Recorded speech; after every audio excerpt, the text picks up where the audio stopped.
I want to move into this individual responsibility that you're talking about, because I think it gets into then you sort of evolved, I'm sure, in parallel into Take Back Your Time, which was an initiative that you headed up, and it was a really important one. It's where I first got to know of your work. So can you explain that? This came out of affluenza because we didn't want to say you got to sacrifice by consuming less. What we wanted to say is you are sacrificing now. You are sacrificing the most important things in life: your health, your connection with your families, the time that you have to take to exercise, to eat right, to interact with other people, to spend time in nature.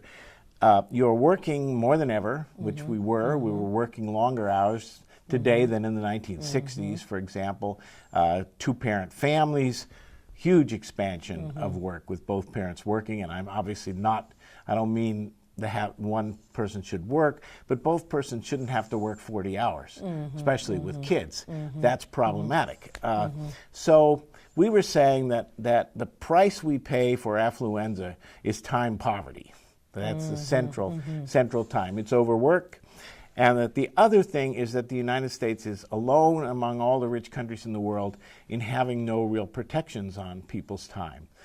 We don't have any required family leave for mothers when they have a baby. So if I'm poor in my time bank, I'm not going to succeed emotionally, perhaps as well, socially, perhaps as well, physically, perhaps as well, and even perhaps monetarily. I'm not sure that you're making that connection, but it sort of sounds like it had, the lack of sufficient balance and rest would create a perfect storm for all kinds of issues. Well, two things. Of course, the people who are really working long and not succeeding financially are the people who make very low incomes, and and sometimes even have to work two jobs.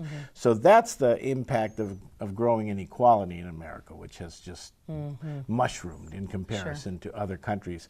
Now, in terms of financial satisfaction, people who work more up to a point are generally more financially satisfied. And what's that point? I know you've mentioned this before. It's usually at around the 40-hour work week these days. So one thing studies show, the Swedes do a lot of these studies, and one thing they show is that people who work 50 hours a week are actually, and make way more money than people who work 40, but are less financially satisfied.